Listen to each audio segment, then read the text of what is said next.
ನಾನು ಇಂದು ಅಲ್ಲಿ ಕನ್ನಡ ಕಲೆ ಅಕಾಡೆಮಿಯ ವೇದಿಕೆ ಮೇಲೆ ಇದ್ದೇನೆ. ನಿಮ್ಮ ಮುಂದೆ ಶ್ರೀಮತಿ ನೂರ್ ಫಾತಿಮರವರು ಭಾಷಣ ಮಾಡುತ್ತಾರೆ, ಕೇಳೋಣ ಇನ್ಶಾಲ್ಲಾ. ಅಸ್ಸಲಾಮು ಅಲೈಕುಂ ವರಹಮತುಲ್ಲಾಹಿ ವಬರಕಾತುಹು. ನನ್ನ ಪ್ರೀತಿಯ ಸಹೋದರ ಸಹೋದರಿಯರೇ, ಎಲ್ಲರೂ ಚೆನ್ನಾಗಿದ್ದೀರಾ?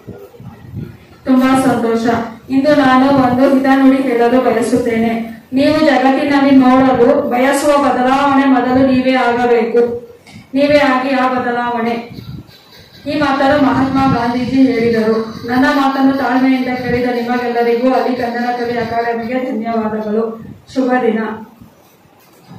ಶ್ರೀಮತಿ ನೂರ್ ಫಾತಿಮರವರು ಅತಿ ಉತ್ತಮ ಭಾಷಣ ಮಾಡಿದ್ದಾರೆ. ಇನ್ನೊಬ್ಬರ ಭಾಷಣ ಸಂಭಾಷಣೆಯೊಂದಿಗೆ